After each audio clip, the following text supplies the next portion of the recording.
All right, let's welcome in Jamie Thomas from Jets TV in Penticton ahead of this afternoon's Penticton finale. The Jets got right at it on Friday, and that was the game against Calgary that was a little back and forth, and then, of course, finished with the sniper, Colby Barlow, ended up being the setup man on a beauty OT winner by Dmitry Kuzmin. Take us back to Friday and fill us in on the opener of the tourney.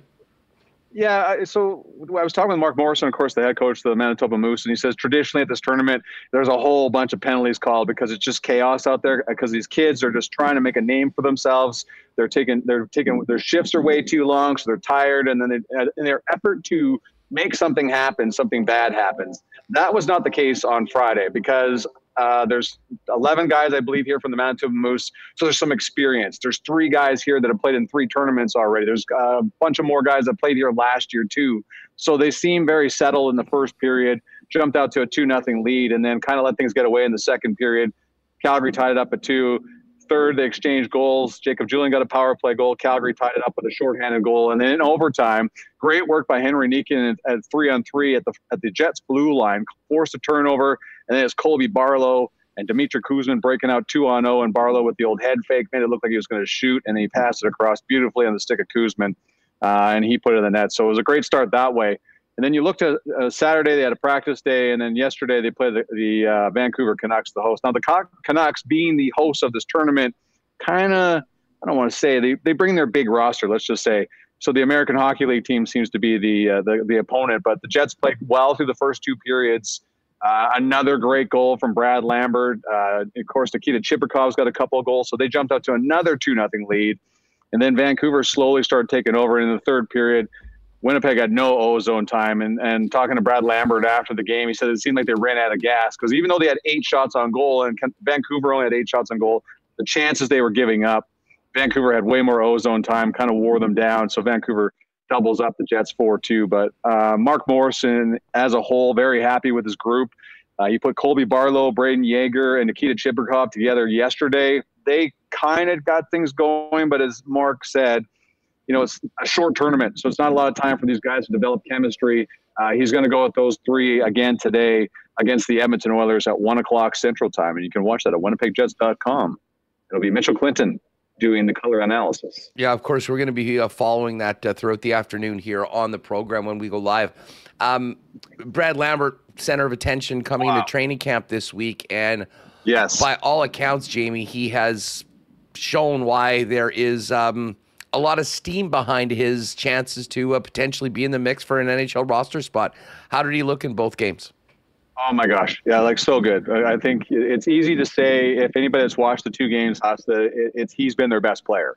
And that's what Mark Morrison and Craig Heisinger wanted to see from the guys that are playing in their third tournament, like Henry Nikinen and Daniel Torgerson. Both those players, by the way, in today's lineup against Edmonton, did not play yesterday against Calgary.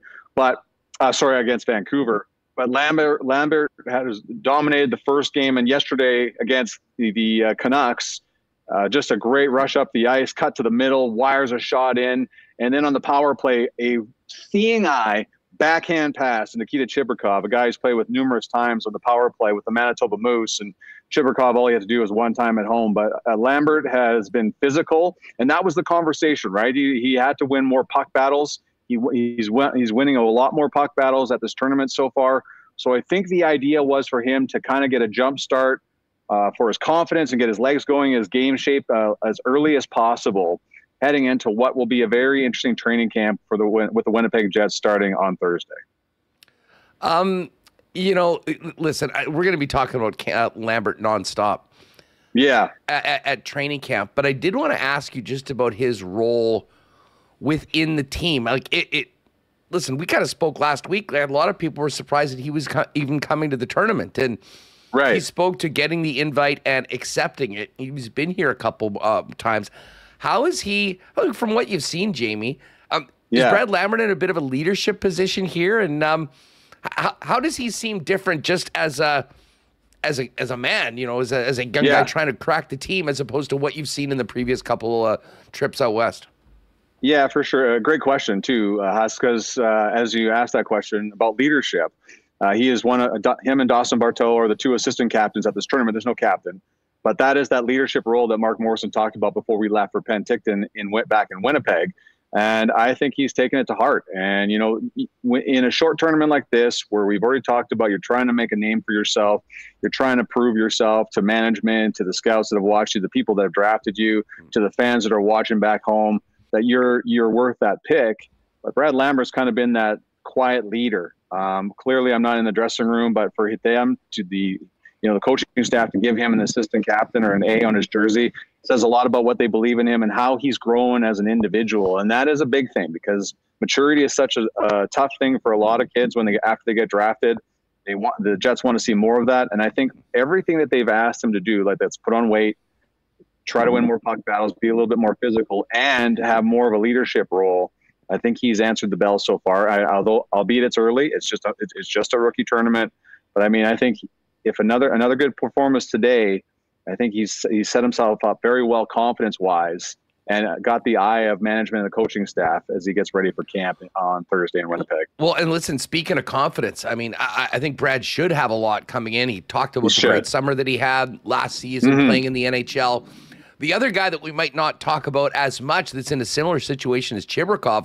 And I'll tell you what, it certainly seemed like he has his confidence fully topped up at this tournament, and that's a good sign for him coming into a big camp.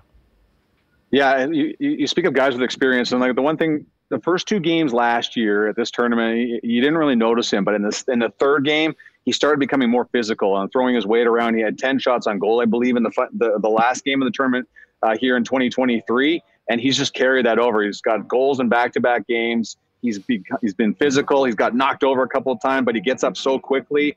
And I was speaking with him today after breakfast, and I asked him, because remember, he scored his first NHL goal in the last game of the regular season. I asked him what he did with the puck. He said he doesn't even have it. So he said that he hasn't got it yet, so which I find fascinating. So let you and me and Remus, we got to go talk to the equipment staff, go, where the hell is Chibrikov's puck? Like, come on. The guy needs it. So you, me, Remus, we're going to mess some stuff up in the Jets dressing room. Find it this week. We'll do a special presentation with them on the show, maybe at FanFest or something like that. It would be it'll be that's a great idea. We have some questions. One young man that we expect will use his brilliant shot to score in the NHL at some point. When that's the big question, is Brayden Yager, who came over in the Rucker majority trade. Listen, we had a great chat with him, but this is the first time he's kind of been with the club for an extended period of time. What have you noticed about Yager, both on and off the ice with his teammates out in Penticton?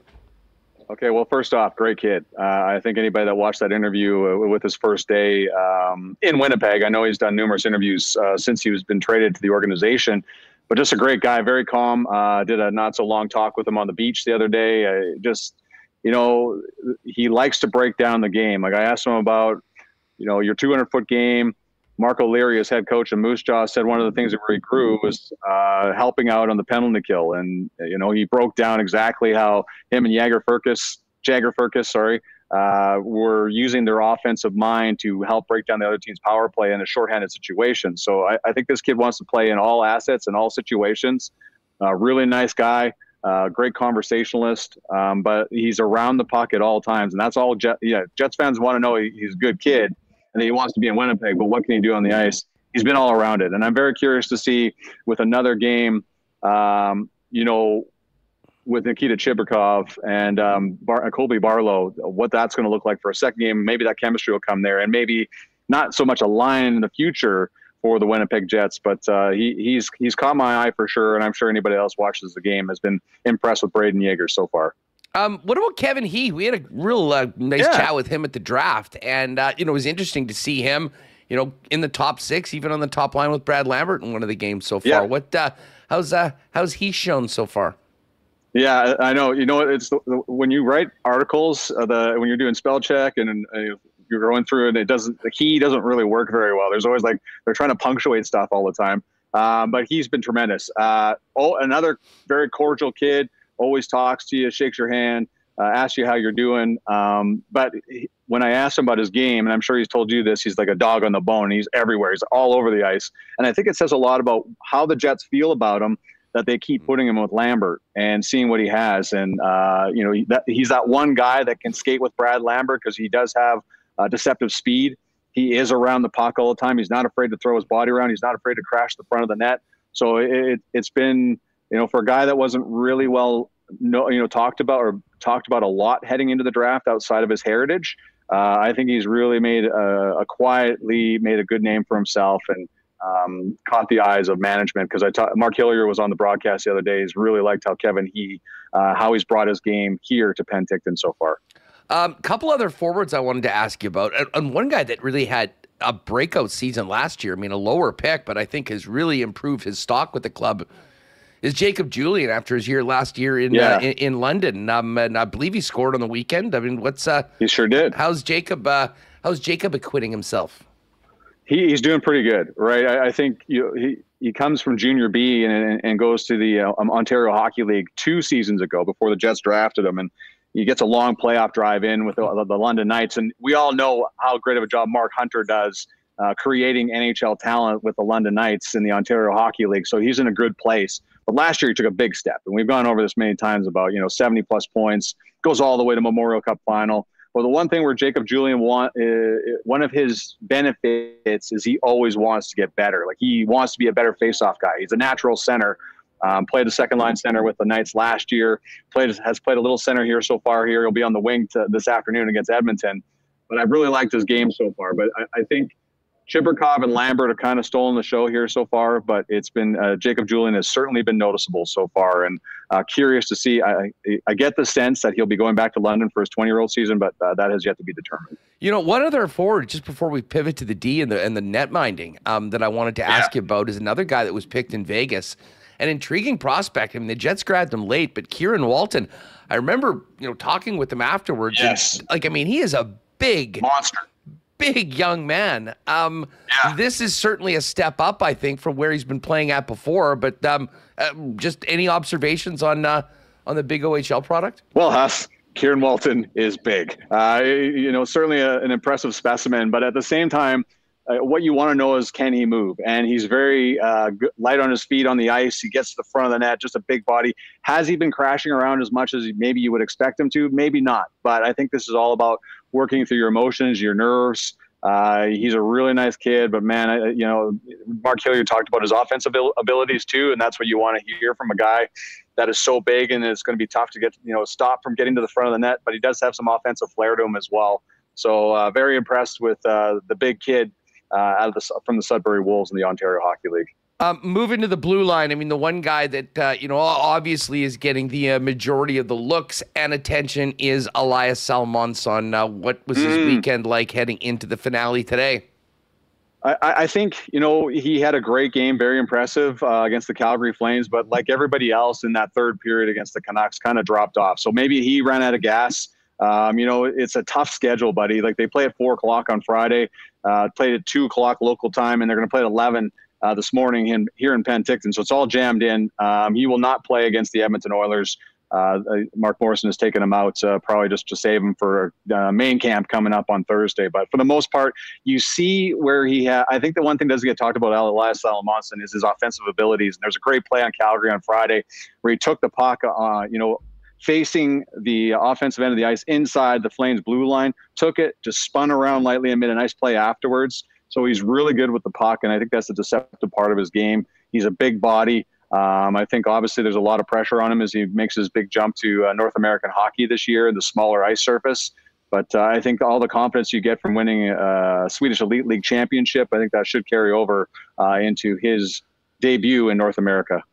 Just a quick thought on the rest of the blue line. And we saw Kuzman with the OT winner. Former Ice defenseman Ben Zlotty's getting a chance to show what he can do at camp as well. I mean, a player or two that sort of stand out to you outside of Elias from the blue line? Yeah, Ben Zlotty played his first game yesterday. So I'm losing track of time here. But, he's really good with the puck. Like, he span off a forward yesterday in the offensive zone and dropped a perfect saucer backhand pass on a forward stick in the slot area. So, and he's not afraid. He threw a backhand pass across the ice through the neutral zone that was right on the stick. So he's got some offensive ability as well. But, Kuzman is back in the lineup again today against Edmonton. Really like how he played. He's got a big year in front of him after yo-yoing up and down between Norfolk and Manitoba. So, those are just Dawson Barteau, again, very solid defenseman.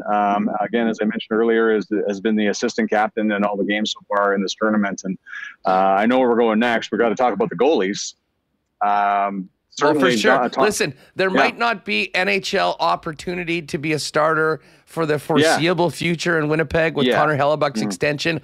However, the Jets do have a pretty exciting young tandem representing them in Penticton with both Milic and DiViencentiis, who will be first year as a professional. Fill us in on the netminders.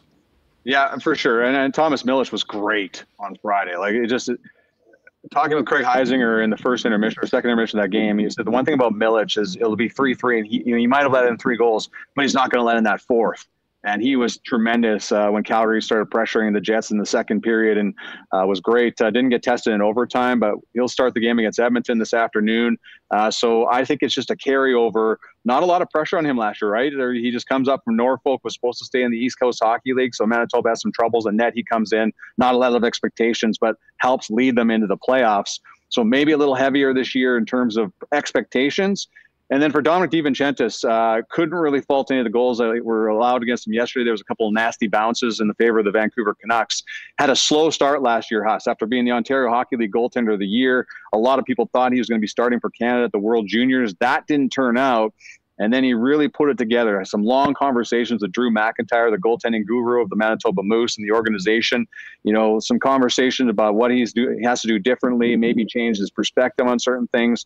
But he really turned around the second half of the season for the North Bay, who I've led him to the playoffs. Unfortunately, he got hurt in the first, I believe the first round or second game.